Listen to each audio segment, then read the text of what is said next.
Hey, how we doing out there today, guys? This is Frank Rock. This is the House of Orange Sports Channel coming at you. The transfer portal, it's wide open right now. This morning, Gaston Moore, who does have a year eligibility left, he has announced that he's entering the transfer portal. Best of luck to him as he moves on, and I hope he does find that starting spot next year as well. But Tennessee just had their second portal entry of the day as tight end Holden Staes has announced that he's not staying. Now he's actually leaving. So Staes hits the portal.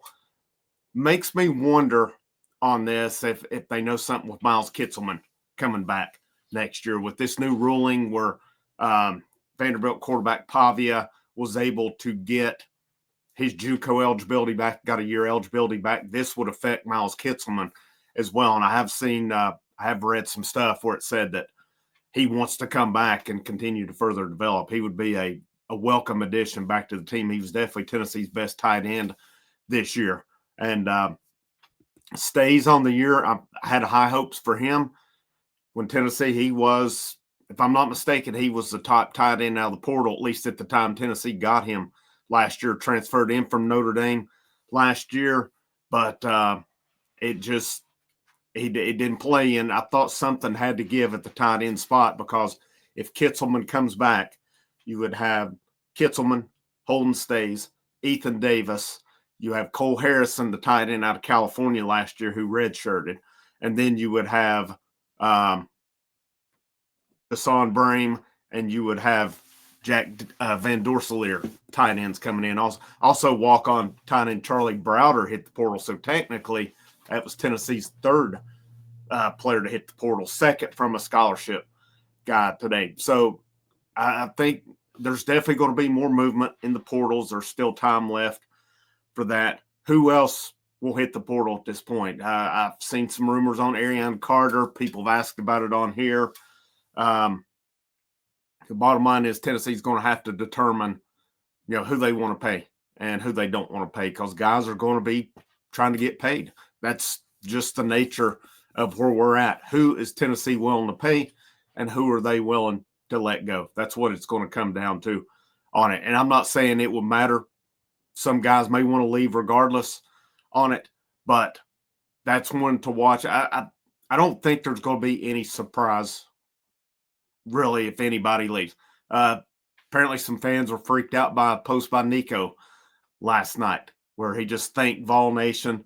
But he didn't say anything about entering the portal. It definitely looked like one that could be, I'm entering the portal, but it didn't. I don't think Tennessee will have anything to worry about right there. But, where do we go moving forward? I don't see, just looking at positions, I think you could possibly see some offensive linemen hit the portal.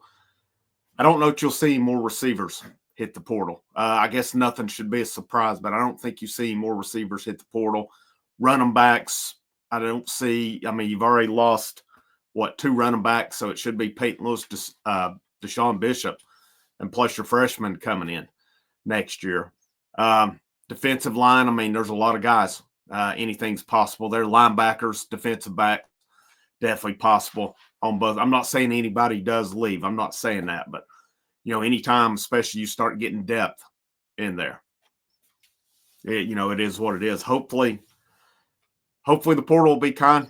Tennessee only has one portal entry or addition so far, Wendell Moy Jr. coming in. And it is rumored that, or not rumored, there was a prediction given on 3 for Thompson, the offensive lineman from Northwestern. So Tennessee could be about to add 2 interior offensive linemen, which will be big because then you've got a pretty solid line coming back next year, in my opinion. I think possibly an even better line when you look at it. Because only one to me that is going to be hard to replace is Cooper Mays. Nobody else on that line irreplaceable. I think Lance Hurd, Glenn Ellerby, we're going to see a lot with him next year. I get it. People want him gone. It's not going to happen. And, we'll see what he can do next year. I think next year might be the year we see some progress with this line, or at least hope so as well. As far as what Tennessee could add, if they add Josh Thompson. That'll be 2 offensive linemen. I think they'll be done there. I still think if you can get a home run running back, you do. I still think if you can get a playmaker to wide receiver, you do. They need playmakers at wide receiver in a bad way.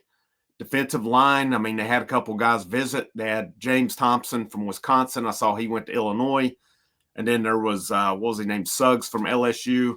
From what I've seen, that one's gone quiet. So there's nothing. Doesn't appear. Well, I don't know. He's gone quiet, so you don't know. But the fact that, nothing's really happened yet, I don't think that bodes well for Tennessee. Tennessee's not going to add a linebacker through the portal. I can't see it, not with who's coming back and with the amount of talent they have coming in. I don't know if they add a defensive back either. I've seen people speculate on safety, but at what point do you develop the guys you have? They've got a lot of talent in that room. It's a matter of develop them. Developing them. I don't know why that word gives me trouble, but who's going to be the ones to develop them? Tim Banks and Willie Martinez are out of contract. Are they re-signed, or does something else happen? It'd be interesting to see on that regard. But there's a lot of questions about this Tennessee football team going into the offseason. And really, there's a lot of them for a team who just went 10-3 and made the college football playoff. Had a good year. Not a great year. I think benefited on their schedule, to be honest with you, but they beat Alabama, who at the time was top 10. Really only had the one blowout. That was Ohio State, which was bad. Georgia was close for a half. So, where does this team go? It's a lot of questions.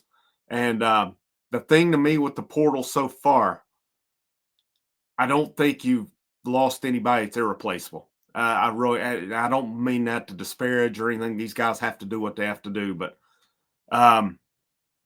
there's nobody to me that's irreplaceable that they've lost. They've lost some guys that, I don't like to see Staes or Jason Jenkins enter the portal. I think both those guys had potential, but at the same time, I don't think they're irreplaceable either. That's just my opinion on it. But I'm going to wrap up on that one. If we get any more news today, I'll try to give you a video on that one as well. But I hope you guys had a great Christmas. I hope you're having a great day after along the way. This is Frank. This is the House of Orange. Last but not least, no matter what happens, it's always a great day to wear the orange.